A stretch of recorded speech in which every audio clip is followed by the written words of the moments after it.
Bismillahirrahmanirrahim. Assalamualaikum warahmatullahi wabarakatuh. Alhamdulillah, alhamdulillahilladzi arsala rasulahu bil huda wa dinil haqq liyudhhirahu 'ala dini kullihi walau karihal musyrikun. Asyhadu an la ilaha illallah wahdahu la syarikalah wa asyhadu anna Muhammadan abduhu wa rasuluh. Allahumma salli wa sallim wa barik ala sayyidina Muhammadin wa ala alihi wa ashabihi wa man tabi'ahum bi ihsanin ila yaumiddin. Allahumma inna nas'aluka 'ilman nafi'a wa rizqan thayyiba wa 'amalan mutaqabbala, amma ba'd. Ayo ya Allah, alhamdulillah kita memuji Allah Subhanahu wa taala atas segala limpahan nikmat serta karunia-Nya sehingga pada malam hari ini kita bisa kembali melanjutkan pengajian kita membaca kitab syarah salah satu usul yang ditulis oleh Fadilatul Syekh Muhammad bin Shalih Al-Utsaimin rahimahullah taala rahmatan wasi'ah. Kita sudah sampai di penghujung kitab yang mana beliau kemarin menyebutkan tentang kondisi penguasa dan rakyat. Kemudian beliau di sini, kita lihat. Kemudian beliau akan menyebutkan 4 kondisi negara dan keimanan rakyatnya itu ternyata berpengaruh terhadap stabilitas negara, gitu ya. Dalam di sini bismillahirrahmanirrahim, qala al-musannifu rahimahullahu taala rahmatan wasi'ah wa nafa'na bi ulumihi fi daril amin. Kata beliau walihada naqulu, dan oleh karena itulah kita katakan innan nasa ma hukamihim fi hadhil mas'alati lahum ahwalun. Oleh karena itulah kita katakan sesungguhnya orang-orang bersama dengan hukamihim, bersama dengan penguasa mereka, bihadil mas'alati, dalam permasalahan ini, dalam permasalahan ketaatan ini, itu lahum ahwal, itu memiliki beberapa kondisi, ya, memiliki beberapa kondisi. Al-halul ula, kondisi yang pertama, an yakwiya al-wazi'ul imaniyu wal waridu al-sultaniyu wahadihi akmalul ahwali wa'lah. Kondisi negara yang pertama itu waziul iman, kendali keimanan itu kuat, waradiu as-sultani, dan juga kendali kekuasaan itu juga kuat. Jadi kendali keimanan itu kembalinya kepada rakyat, sedangkan kendali kekuasaan itu kembalinya kepada pemerintah, pada pemimpin. Jadi kalau keimanan rakyat kuat dan kendali kekuasaan penguasa itu kuat, artinya ekonomi stabilitas nasionalnya bagus begitu, punya power, artinya nggak ada yang ganggu, maka kata beliau wahadi akmalul ahwali wa'lah, ini adalah kondisi yang paling sempurna dan paling tinggi. Jadi negaranya, penguasanya itu legitimate, gitu. Legitimate itu bahasa Indonesianya apa? Legitimasinya kuat, gitu. Dan juga keimanan rakyatnya juga kuat.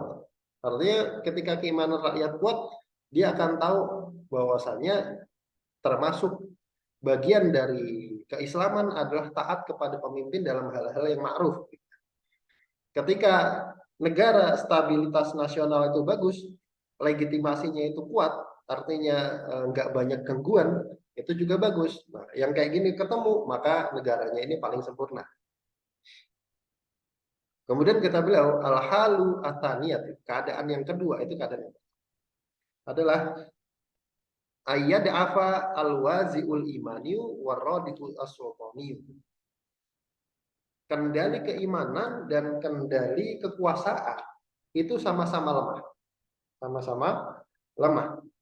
Wahadi adnal ahwali wa ahtaruha alal mujtama'i. Dan ini kondisi yang paling rendah dan yang paling bahaya bagi masyarakat. Jadi pemerintah itu legitimasinya lemah, banyak yang merongrong, banyak yang mengganggu, sana sini kekuasaannya itu diganggu. Begitu juga keimanan rakyatnya juga lemah. Maka ini yang paling jelek, yang paling bahaya. Ala hukamihi wa mahkumihi. Baik bagi hukamnya, baik bagi pemerintahnya, wa mahkumihi, dan baik juga bagi rakyatnya, sama-sama bahaya.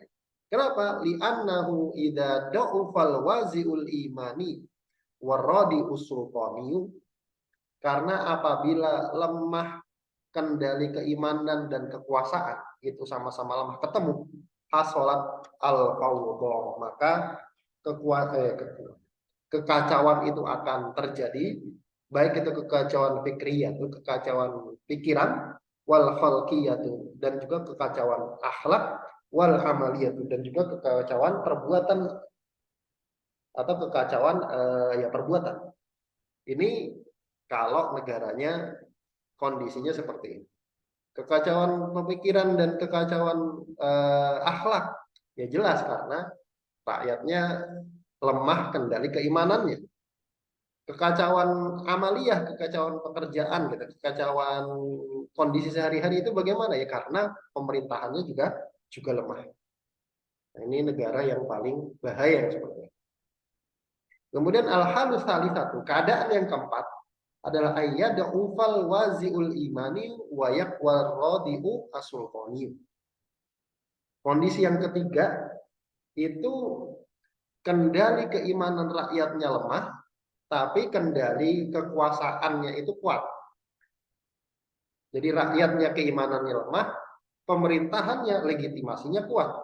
Artinya dia mencengkram, memegang kuasanya itu sangat sangat bagus begitu. Dia enggak dilepas gitu. Maka kata beliau wahadhi martabatul wusta. Inilah kondisi yang pertengahan. Negara yang seperti itu kondisinya pertengahan. Li'annahu idza qawiya radi usulqani. Karena suatu negara apabila kendali kuasanya itu kuat, artinya stabilitas nasionalnya bagus gitu, nggak ada yang merongrong. Kalau ada yang merongrong langsung disikat misalkan gitu, maka maka jadilah yang seperti ini aslahu lil umat, itu lebih baik bagi umat fil madhari, secara madhar itu secara tampilan luar. Jadi secara tampilan luarnya yang kayak gini bagus. Kenapa? Karena negaranya stabil. Negaranya stabil, nggak banyak yang apa namanya gangguin pemerintahan, jalannya pemerintahan. Itu secara secara kasat mata itu bagus. Fa idza tafat quwwatu sultan, dan apabila ihtafat quwwatu sultan, kekuasaan atau kekuasaan itu menjadi melemah, fala tas'al an halil ummati wa su'i amaliha, maka jangan kamu tanyakan kondisi rakyatnya nanti kayak gimana dan jeleknya amaliha, jeleknya pekerjaan, jeleknya kondisi mereka. Kenapa? Karena pemerintahannya lemah. Kita pernah mengalami ya begitu ya, satu masa di mana legitimasi pemerintahan itu lemah, masa transisi. Ya, masa transisi mungkin yang hidup era sezaman sama saya ya, masa transisi atau yang lebih tua, masa transisi antara Orde Baru ke Reformasi. Ya, itu kan kerusuhan ya di mana-mana ya. Anda umur berapa nih? 98. Oh, 2 tahun. Berarti nggak ingat. Ya, kondisi kayak gitu, itu kita pernah mengalami gitu ya. Di mana ketika legitimasi pemerintahan itu lemah, ya jelas kacau. Apalagi ditambah keimanan masyarakatnya juga lemah, itu tambah kacau gitu. Nah, itu negara tuh seperti itu. Negara tuh seperti itu. Jadi kalau legitimate pemerintahannya itu stabil, insya Allah itu jalannya pemerintahan itu aman. Kemudian al-halur rabi'atu, kondisi yang keempat adalah an yakwiya al-wazi'ul imaniyu wa yad'ufa ar-radi'u sultaniyu. Kondisi yang keempat ini sebaliknya, yaitu kendali keimanannya itu kuat, tapi kendali kekuasaannya lemah. Pemerintahannya tidak legitimate, legitimasinya tidak bagus, tidak stabil. Fayakunul mad'u adna minhu fil halitsalisati. Maka secara kasat mata, kondisi yang keempat ini adna minhu, lebih rendah dari kondisi yang nomor 3 tadi. Kondisi yang nomor 3 kan yang lemah kondisi keimanannya, tapi kondisi kekuatan legitimasi pemerintahannya kuat. Kalau ini sebaliknya, keimanan masyarakatnya kuat, tapi legitimasi pemerintahannya lemah. Ini lebih rendah dari kondisi yang ketiga. Lakinnahu, akan tetapi fima bainal insani. Tapi itu pada lemahnya itu pada secara tampak aja, secara kasat mata. Tapi kata beliau fima bainal insani wa rabbi. Tapi pada manusia dan di hadapan Allah Subhanahu wa taala. Artinya ketika dibandingkan keadaan rakyatnya dengan Allah Subhanahu wa taala, itu akmalu wa a'la. Itu lebih sempurna dan lebih tinggi. Kenapa? Karena keimanannya lebih tinggi. Nah, begitu. Jadi pemerintahan rakyatnya itu stabil. Kenapa nggak banyak kacauan? Karena keimanan masyarakatnya tinggi. Keimanan masyarakatnya tinggi. Yang nomor 2, keimanan masyarakatnya lemah. Tapi kenapa nggak kacau? Karena pemerintahannya kuat. Pemerintahannya kuat dan stabil. Begitu. Itu juga berpengaruh ya. Kondisi keimanan masyarakat satu negara itu berpengaruh pada stabilitas nasional. Ini yang kuliah di pemerintahan atau ilmu ini bisa jadi skripsi. Pengaruh keimanan masyarakat terhadap stabilitas nasional. Kemudian beliau menutup risalahnya, Syekh Muhammad bin Abdul Wahab rahimahullah, menutup risalahnya ini dengan membahas tentang tauhid ya, tauhid. Kata beliau, Bismillahirrahmanirrahim, qala al-musannif rahimahullah, ini penutup kitab. Wa tawaghitu katsiratun. Dan tauhid itu banyak. Tauhid itu banyak. Kemarin sudah definisi tauhid, yaitu hamba yang melampaui batasannya, baik dalam ditaati, baik dalam disembah, maupun dalam diikuti. Disembah, ditaati, diikuti. Itu melampaui batasannya. Kalau disembah nggak ada batasannya, artinya nggak ada batasan minimal hamba itu boleh disembah. Kalau ditaati dan diikuti ada. Orang boleh ditaati ya, orang boleh diikuti, tapi ada batasannya. Tapi kalau disembah nggak ada ceritanya orang boleh disembah. Itu kemarin definisi tauhid itu sudah. Kemudian apa saja tauhid itu? Kata beliau banyak. Tauhid itu banyak. Waru'usuhum khamsatun, dan pemimpinnya itu ada 5. Pemimpinnya ada 5. Yang pertama iblisu la'anahullah. Yang pertama, yang pemimpin yang terbesar adalah iblis la'anahullah. Kita lihat syarahnya. Tawagid itu jam'u tauhidin. Tawagid itu jamak dari tauhid. Wasabaqo tafsiruhu, dan telah berlalu tafsirnya tadi ya. Dan pemimpinnya banyak. Pemimpinnya ada 5. Ru'us itu zu'ama, pembesar. Wa muqalladuhum, dan yang diikuti itu ada 5. Ada 5. Yang pertama tadi iblis. Siapa tuh iblis? Iblisu huwa syaitanur rajimu al-la'inu. Iblis adalah setan, syaitan ar-rajimu, yang rajim. Rajim itu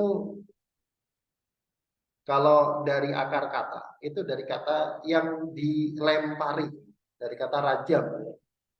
Kenapa setan itu dikatakan ar-rajim, syaitan ar-rajim gitu kan? A'udzubillahi minasyaitonir rajim. Kenapa disifati dengan rajim? Karena setan itu dilempari gitu. Ketika mencuri berita langit gitu kan, dilempari dengan dilempari dengan bintang oleh malaikat penjaga langit, maka disebut rojim, al-la'in. Kalau dibahasakan ke kita terkutuk gitu. Kemudian al-la'in, yang terlaknat. Kenapa terlaknat? Apa itu arti laknat? Dijauhkan dari rahmat Allah, diusir dari rahmat Allah. Alladzi qala Allahu lahu, yang mana Allah Subhanahu wa taala berfirman tentang iblis, wa inna 'alaika la'nati ila yaumiddin. Dan sesungguhnya 'alaika kepadamu wahai jin itu laknati, laknatku ila yaumiddin, sampai hari kiamat. Itu iblis.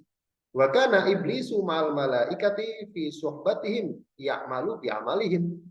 Dan dulu iblis itu bersama malaikat di langit ya, bersama malaikat fi suhbatihim ya, di dalam ya suhbah, pertemanan begitu bareng,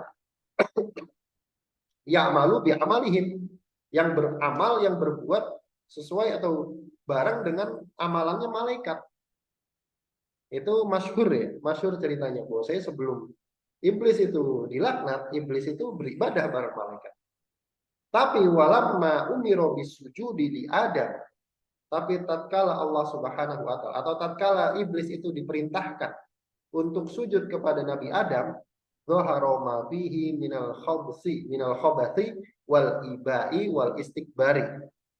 Maka kelihatanlah apa yang ada di dalam jiwa iblis tadi.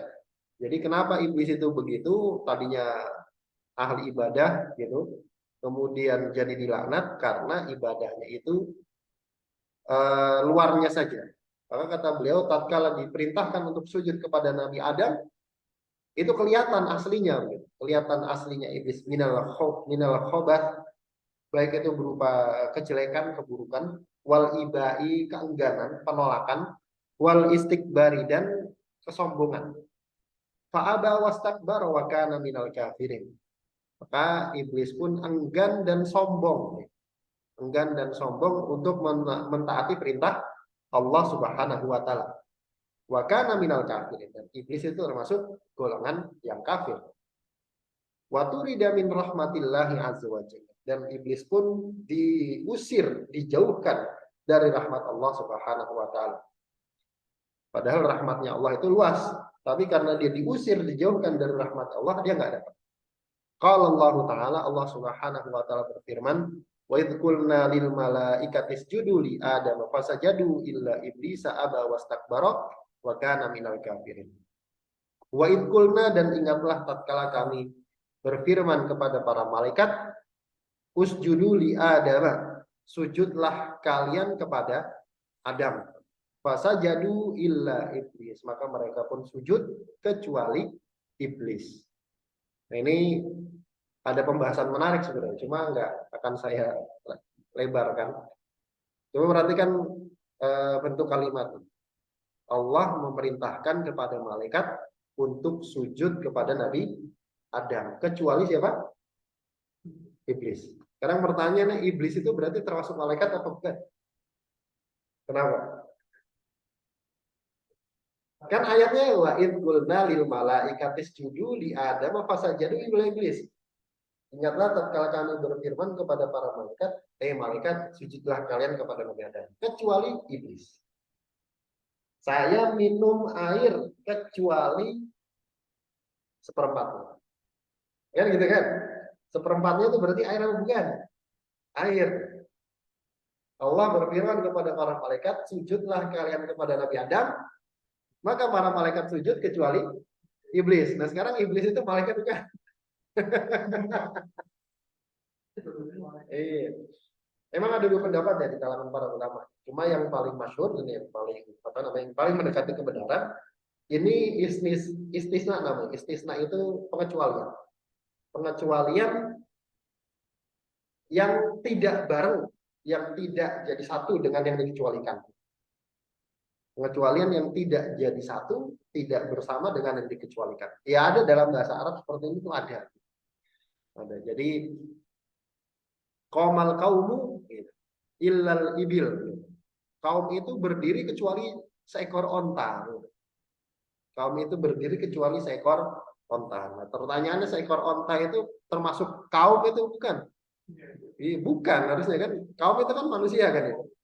Manusia itu semua berdiri kecuali seekor onta. Seekor onta ya bukan manusia ya. Itu argumen yang menyatakan iblis itu bukan bagian dari malaikat, bukan bagian dari malaikat. Juga ditambah argumen bahwasanya iblis itu diciptakan dari apa? Dari api, dari api. Sedangkan malaikat dari cahaya. Itu sudah beda madah, maka beda makhluk, beda makhluk. Begitu. Illa iblis, kecuali iblis. Aba wastakbar. Iblis itu enggan dan sombong. Wa kana minal kafirin, dan dia termasuk orang-orang kafir, termasuk golongan kafir. Begitu. Ini yang pertama. Jadi di antara tagut yang pertama adalah iblis. Kemudian tagut yang kedua adalah waman ubida wa huwa radin. Siapa saja yang disembah dalam keadaan dia ridho, dalam keadaan dia ridho. Maksudnya ubida min dunillah, disembah selain Allah. Manusia di makhluk, dia disembah, tapi dia ridho, dia apa namanya nggak nolak. An yu'bada min dunillah, untuk disembah selain Allah, meskipun dia nggak nyuruh, karena kadang ada dia disembah, dia nggak pernah nyuruh orang, kamu nanti sembah saya, enggak. Tapi ada orang nyembah dia diam aja, dia diam aja. Ada orang sujud ke dia, ada orang apa namanya bersikap berlebihan ke dia, dikultuskan sampai kayak Tuhan begitu, dia diam aja, dan dia menikmati, Ini ada di tarekat-tarekat sufiyah ya, sebagian tarekat-tarekat sufiyah yang hulu, yang ekstrim, ya. Tarekat ekstrim itu sampai seperti itu, gurunya itu diposisikan seperti Tuhan, ya. disembah. Maka fa'innahu min ru'usit tawagid. Maka orang yang kayak gini itu termasuk pemimpinnya togut. Wal iyadu billah. Sawa'un ubida fi hayatihi. Sama saja apakah dia disembah dalam hidupnya. Nah, ini beda. Kalau nunduk sekali itu beda. Tapi kalau disembah itu dia sujud, dia betulan sujud. Dan saya ya pernah lihat gitu videonya gitu. Di Pakistan biasanya banyak gitu. Tarekat-tarekat begitu, tarekat-tarekat yang ekstrim. Itu nanti gurunya sambil duduk di kursi gitu. Nanti ada yang datang ngasih duit, kemudian nyium telapak kaki gurunya gitu. Telapak kaki gurunya terus sambil salto-salto begitu. Itu togut yang seperti itu. Sawa'un ubida fi hayatihi aw ba'da mamatihi. Idza mata wa huwa radin bidzalik. Sama saja apakah dia disembahnya ketika masih hidup dia disembah, kemudian dia ridho biasa saja. Au ba'da mamatihi, atau setelah meninggalnya. Idza mata wa huwa radin bidzalik. Apabila dia meninggal dalam keadaan ridho terhadap perbuatan tersebut. Itu yang pertama. Yang kedua. Kemudian yang ketiga, waman da'an nasa ila ibadati nafsi. Orang yang mengajak atau ya mendakwahkan orang lain untuk menyembah dirinya, untuk beribadah kepada dirinya sendiri. Ini yang kedua, beda lagi. Kalau tadi disembah dalam keadaan ridho, entah dia nyuruh atau tidak. Yang ketiga, ini nyuruh orang lain untuk menyembah dirinya, entah ada yang mau atau tidak, entah ada yang ikut atau enggak. Man da'an nasa ila ibadati nafsi. Siapa saja, maksudnya siapa saja yang ngajak orang, yang nyuruh orang, yang menyuruh orang lain untuk menyembah dirinya. Wa illam ya'budu. Meskipun yang diajak itu enggak mau nyembah, fa innahu min ru'usit tawagid. Maka dia termasuk pemimpinnya para togut. Ini kisah yang paling masyhur ya, Fir'aun. Fir'aun ini ya dia mengajak orang lain supaya menyembah dirinya. Dan juga ada lagi ya, misal itu juga terjadi di tarekat-tarekat ekstrim ya, tarekat-tarekat sufi ekstrim. Misalkan dia mengatakan begini, kamu kalau ada kesulitan nanti, misalkan dia merantau gitu, muridnya merantau ke kota dari desa Kamu kalau ada kesulitan nanti di kota, kamu panggil nama saya sebanyak 3 kali. Nanti insya Allah akan ditolong. Kamu nanti kalau kesulitan, kamu nanti kalau misalkan naik kapal, kapalnya tenggelam, gitu, panggil nama guru 3 kali. Nanti kamu akan saya tolong. Itu pertama. Sekarang begini, minta tolong dalam keadaan kepepet ketika tenggelam, itu termasuk ibadah kan? Ini kita sudah belajar itu kan? Itu termasuk ibadah. Itu namanya istighosah kan, gitu kan? Istighosah, minta tolong ketika kepepet. Kemudian dia minta tolong ketika kepepetnya bukan kepada Allah nyuruhnya, tapi kepada dirinya. Tapi kepada dirinya. Ini juga taubat yang seperti ini. Atau ada juga yang mengatakannya begini, nanti kamu kalau guru udah nggak ada, gitu, kalau guru sudah meninggal dan kamu punya kesulitan, kamu jangan segan-segan datang ke kuburan saya. Kamu minta sama saya, minta apa aja, nanti saya kabulkan. Ada yang seperti ini, ada yang seperti ini. Ini juga termasuk taubat ya, termasuk taubat. Fa'innahu min ru'usi tawabut. Maka yang seperti ini termasuk pemimpinnya para taubat. Sawaan ujibu lima da'ilaihi. Sama saja apakah ujiba, sama saja apakah ajakannya itu diikuti, amlam yujib, atau tidak diikuti, atau tidak diikuti. Ini juga termasuk pemimpinnya para taubat. Itu yang berapa? Ketiga ya. Kemudian yang keempat adalah wamanid da'a syai'an min ilmil ghaib. Di antara pemimpin tauhid yang keempat adalah siapa saja yang mengklaim punya bagian ilmu gaib. Siapa saja yang mengklaim punya bagian ilmu gaib. Dia tahu sesuatu yang gaib. Apa itu gaib? Kita lihat dulu pengertian gaib itu. Al-ghaibu ma ghaba 'anil insan wa huwa naw'an. Gaib itu adalah ma ghaba 'anil insan, sesuatu yang tersembunyi dari orang, nggak kelihatan. Itu namanya gaib, tersembunyi. Wa huwa naw'ani, dan kata Syekh, kata penulis, gaib itu ada 2 jenis. Sesuatu yang tersembunyi itu ada 2 jenis. Yang pertama waqi'un, yang pertama jenis gaib yang pertama dia sudah terjadi, sudah kejadian. Yang kedua wa mustaqbalun. Yang kedua mustakbal, belum kejadian, belum kejadian. Loh, yang sudah kejadian itu gaib ini maksudnya bagaimana? Fa ghaibul waqi'i nisbiyun. Gaib yang sudah terjadi itu nisbi, itu relatif. Relatif. Yakunu li syakhsin ma'luman wali akhara majhulan. Kenapa relatif? Karena kadang bagi seseorang yang sudah terjadi itu dia belum tahu. Tapi bagi orang lain dia sudah tahu. Ada kejadian ya, misalkan antum tadi pas datang ke sini naik motor, di depan situ misal melihat ada peristiwa pencurian misalnya. Antum udah tahu, Anda belum tahu, begitu kan? Tapi udah kejadian. Peristiwa itu gaib buat saya, buat Anda itu gaib, tapi buat antum nggak gaib. Kenapa? Udah lihat kan, gitu kan? Itu namanya gaib. Itu yang gaib yang pertama. Gaib pada sesuatu yang sudah terjadi.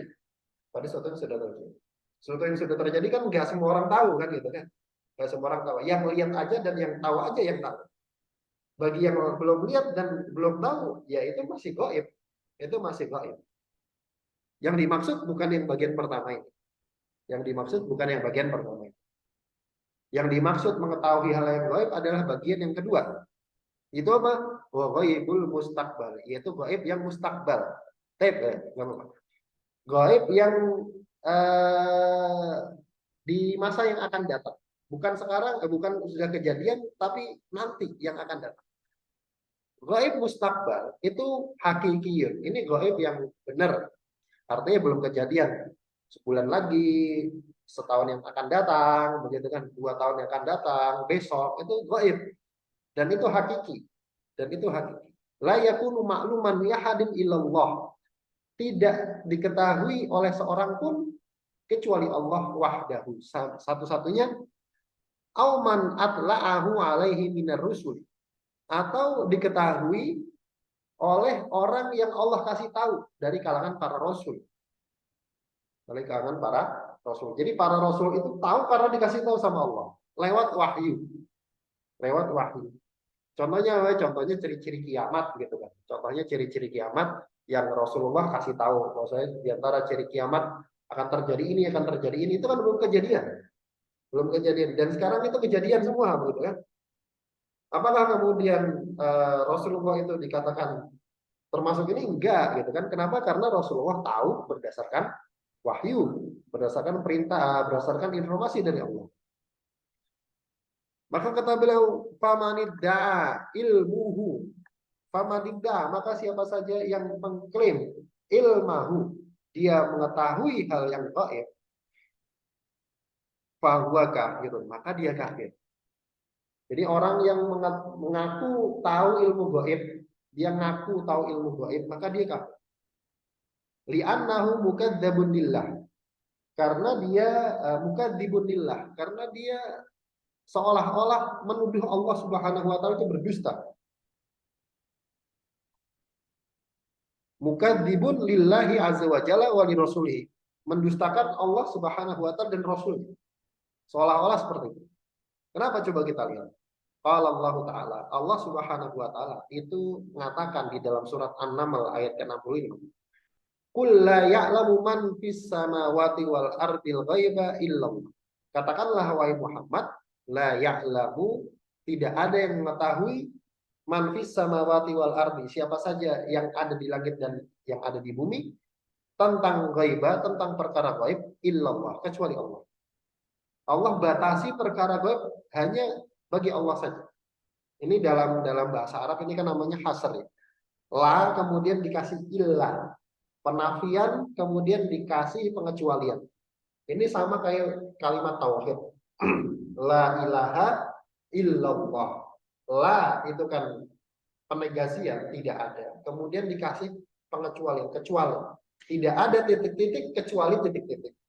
Maka ketika kalimatnya bentuknya begini, tidak ada titik-titik kecuali titik-titik, maka ini terbatas. Artinya sudah dibatasi.